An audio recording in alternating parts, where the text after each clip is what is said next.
Why does it feel like the more you try, the more they pull away? You send the message. You wait. You overthink every word. You check your phone again. Nothing. So you try harder. You explain more. You show more love. You give more energy. And still, they become colder, more distant, harder to reach. Have you ever asked yourself, why? Stay with this till the end, because once you understand what's really happening inside their mind, you'll stop chasing and start seeing results you never expected. Right now, it feels personal. It feels like rejection, like you are being ignored, like you are not enough. And that pain, it makes you react. You think, maybe if I block them, they will realize what they lost. You think, maybe if I just explain myself one more time, they will understand. You think, maybe if I show them how much I care, they will come closer. But every move you make is driven by fear. Fear of losing them, fear of being forgotten, fear of being replaced. And fear has a pattern. It rushes you. It makes you act fast. It pushes you to fix things immediately. It tells you that if you don't do something right now, you will lose everything. So you react. You send long messages. You ask for clarity. You demand answers. You try to hold on tighter. But here's the painful truth. The tighter you hold, the faster they slip away, because you are not dealing with someone who responds to pressure. You are dealing with someone who runs from it. Avoidants don't process emotions the way you do. When things get intense, they don't lean in, they lean out. When emotions rise, they don't feel closer, they feel trapped. So when you block them, it doesn't shake them, it gives them space. When you beg, it doesn't move them, it overwhelms them. When you chase, it doesn't attract them, it activates their need to escape, and now you're stuck in a loop. You reach out, they step back. You try again, they go silent. You push harder, they disappear. And every time this happens, something inside you breaks a little more. You start questioning yourself. You start wondering what you did wrong. You start believing that maybe you're too much, too emotional, too intense, too needy. But the truth is, you are not too much.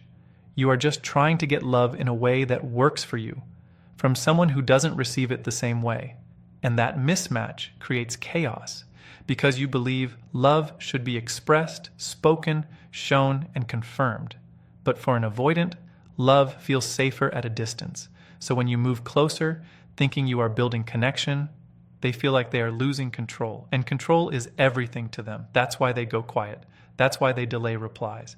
That's why they create space. Not always because they don't care, but because closeness triggers something inside them that feels unsafe. Now here's where most people destroy everything without realizing it. They take that distance personally. They assume it means rejection. They assume it means loss.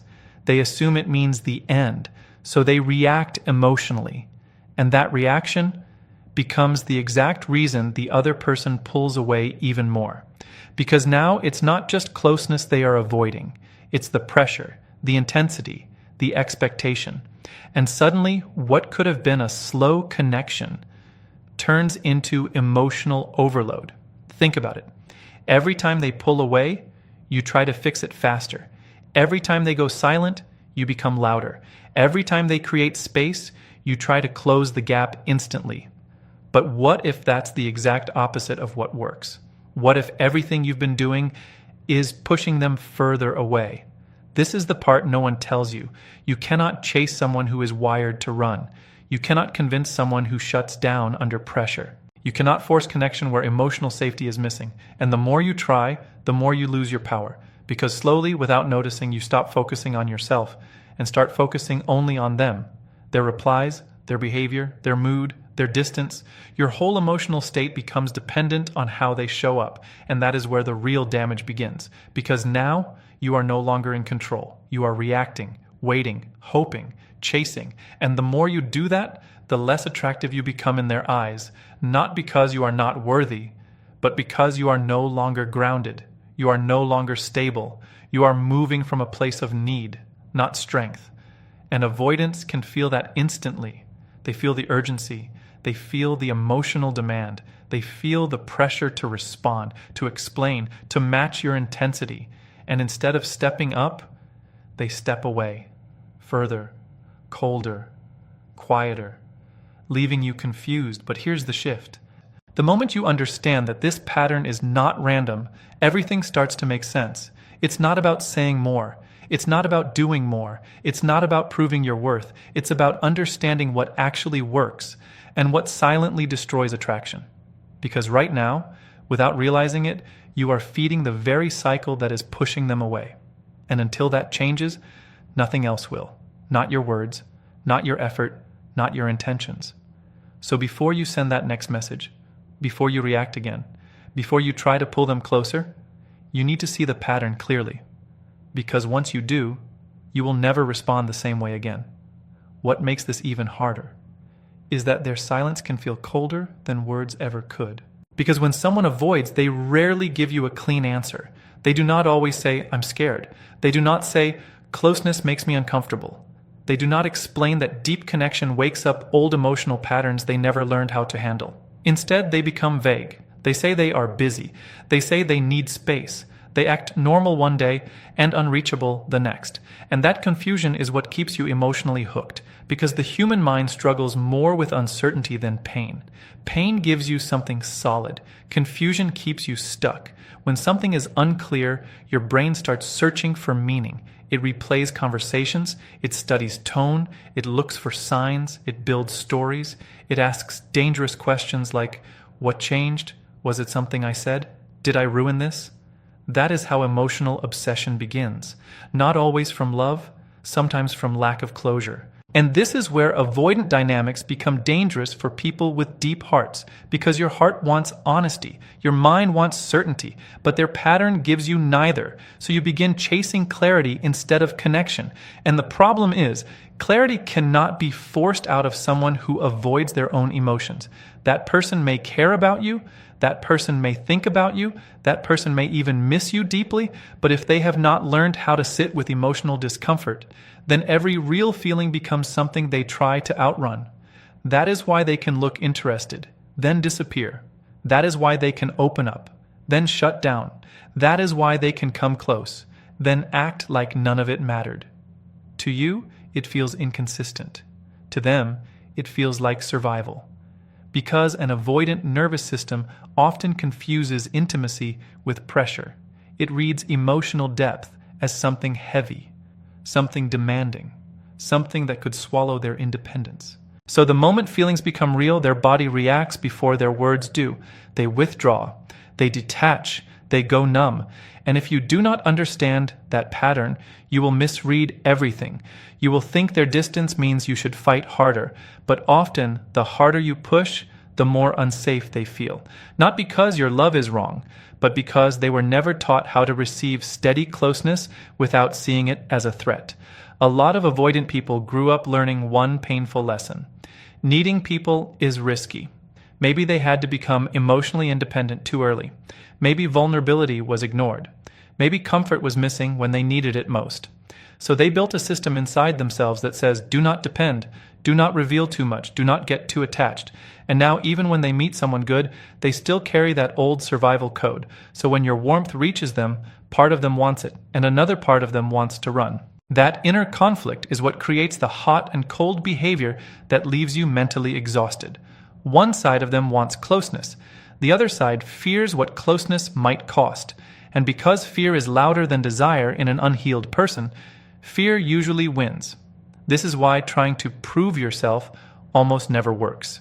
You think if you love them enough, reassure them enough, stay patient enough, explain yourself enough, they will finally feel safe and choose you. But healing does not happen because someone else loves harder. A person can be deeply cared for and still emotionally unavailable.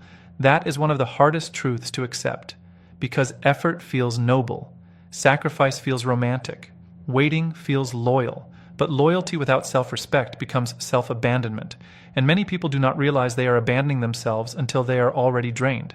They stop sleeping well, they lose focus, their mood starts depending on notifications, their peace starts depending on someone else's emotional availability. And that is not love anymore. That is emotional captivity. That is what happens when your nervous system gets trapped inside someone else's inconsistency. You begin living in reaction mode. One text gives you hope. One delay ruins your day. One cold reply makes you spiral. One small sign pulls you back in again. That cycle can feel like passion, but in reality, it is often anxiety wearing the mask of love. Real connection does not keep you in constant confusion. Real connection does not make you feel like you must earn basic emotional presence. Real connection does not punish you for wanting honesty. And this is where your power starts returning. The moment you stop romanticizing what is actually destabilizing you. Because if someone only feels good when they are far away, then your closeness is not the problem. Their unprocessed fear is. That truth matters. Because once you understand that, you stop making their behavior your identity. You stop saying, I was not enough. And you start seeing they were not equipped. That one shift can save your peace. Because the deepest damage in these situations does not come from them leaving. It comes from what you start believing about yourself while they are pulling away. You start shrinking. You start doubting your value. You start editing your emotions to seem easier to love. You become less honest, less expressive, less you, just to avoid triggering distance again. And that is where people lose themselves, not all at once, slowly, one unsent message at a time, one swallowed feeling at a time, one fake I'm okay at a time, until one day you realize you have been trying so hard to keep someone comfortable that you have become a stranger to yourself. And that should never be the price of connection. You should not have to disappear to be loved. You should not have to become emotionally smaller just to remain in someone's life. If someone can only stay when you ask for nothing, feel less, and expect less, then what they want is not partnership. They want emotional convenience. And you were not built to live on emotional crumbs. You were built for something fuller, something calmer, something mutual. But first, you have to break the spell. You have to stop seeing their distance as a challenge to win. Because once you start treating avoidance like a puzzle to solve, you hand your power away. You become consumed by strategy, by timing, by overthinking what to say, when to say it, how to act, how not to act. And now your life is revolving around someone who cannot even meet you with consistency. That is too high a price. The truth is, you do not need more effort right now. You need emotional discipline. You need the strength to stop feeding a pattern that is starving your peace. Because the answer is not hidden in another paragraph, another explanation, another emotional plea. The answer begins the moment you stop reacting the old way. And once that shift happens, the energy changes completely. That change begins the moment you stop trying to control the outcome. Because the real power in this situation is not in making them return. It is in refusing to lose yourself while they are pulling away. Most people think strength means saying the perfect thing. They think power means having one final message that suddenly makes the other person understand everything. They believe if they just find the right words, the right timing, the right emotional tone, the distance will disappear. But that mindset is exactly what keeps you trapped. You are still placing your peace in their hands. You are still waiting for them to choose you before you choose yourself. And that is where everything must change. The strongest move is not louder emotion. It is self-control. It is the moment you feel the urge to chase, and you do not. It is the moment your mind starts creating panic, and you stay grounded. It is the moment your heart wants to run after them, but your self-respect tells you to stand still. That stillness is not weakness, it is mastery. Because most people cannot do it. Most people are ruled by emotional impulse. They react in seconds. They send the text. They check the profile. They try to get a response. They try to break the silence because silence makes them uncomfortable. But growth begins when you stop using action to escape discomfort. That is what emotional discipline really is. Not pretending you do not care, not becoming cold, not playing games. It is simply refusing to betray your own peace just because someone else has gone quiet. And when you do that, something powerful starts happening inside you. Your nervous system begins to calm down. You stop feeding panic. You stop rewarding confusion. You stop making someone's inconsistency the center of your emotional world. That shift changes your energy more than any message ever could. Because when you stop reacting, you stop being predictable. And predictable panic is what many avoidant patterns quietly rely on.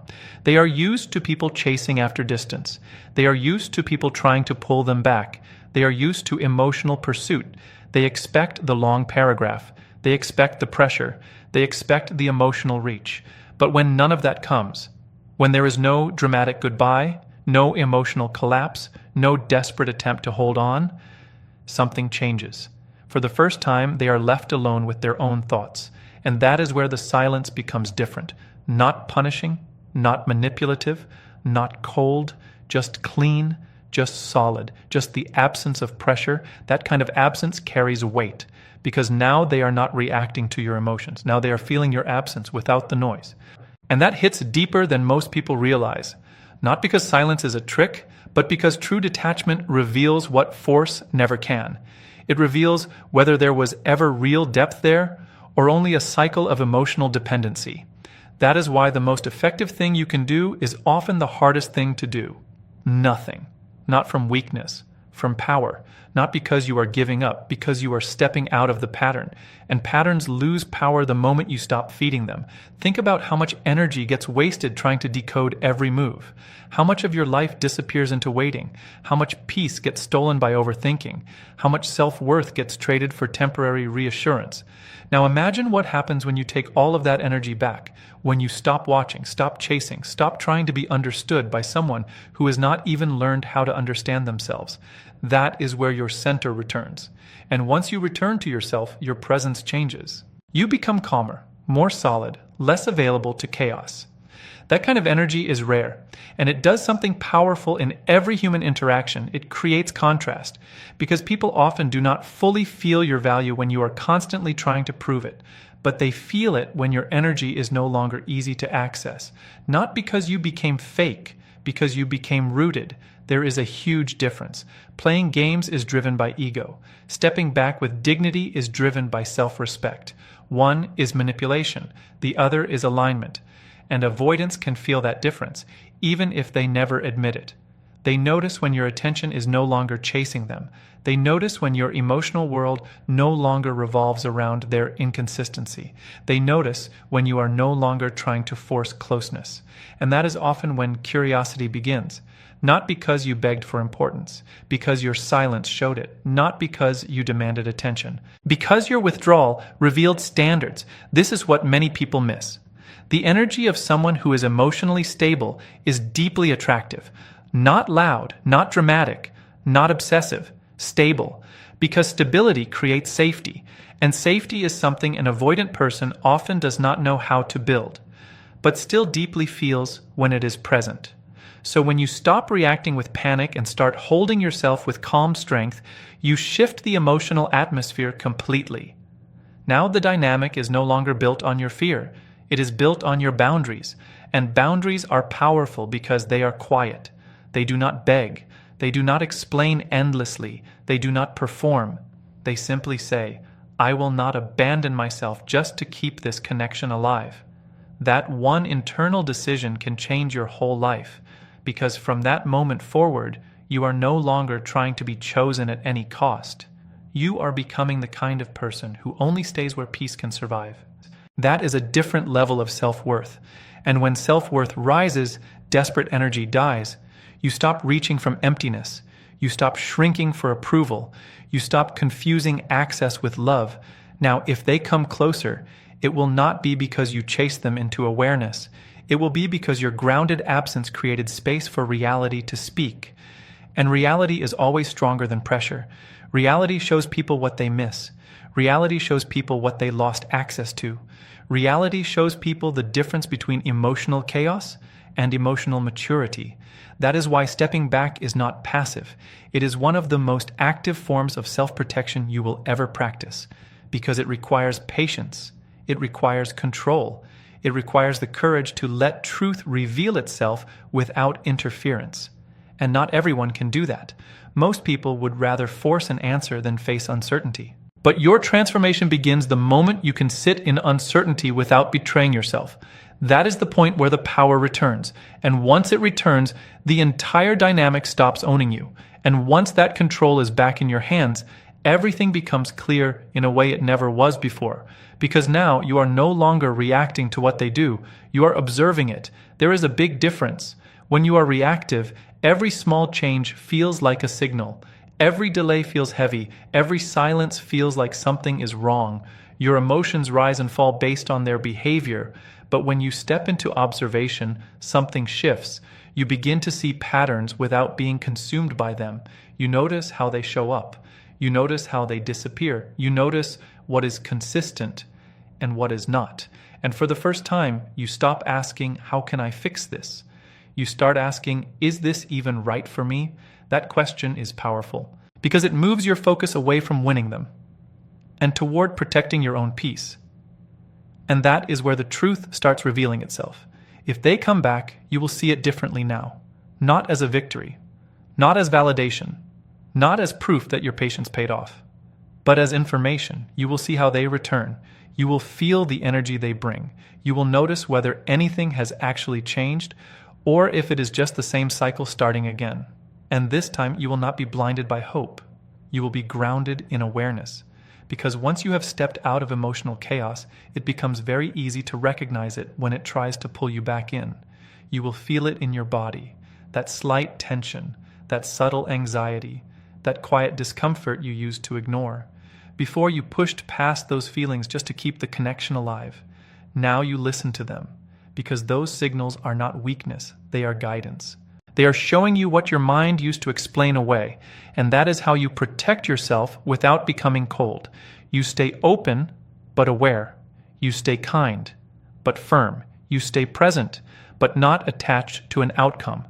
That balance is rare, and it changes everything, because now if they reach out, you are not desperate for their attention. You are evaluating their presence. You are no longer asking, do they want me? You are asking, do they meet me where I stand? That shift alone can save you years of emotional pain, because the real goal was never to make them choose you. The real goal was to choose what feels healthy for you. And once you start living from that place, your standards rise naturally. You no longer accept confusion as normal. You no longer accept distance as love. You no longer accept inconsistency as something you must tolerate, because you have experienced what it feels like to be centered within yourself. And once you taste that peace, you cannot unsee what disturbs it. Now, there are only two directions this can go. Either they begin to move closer in a way that feels stable, or they remain exactly where they have always been. If they move closer, you will notice a difference. There will be more effort, more presence, more consistency, not perfection, but intention.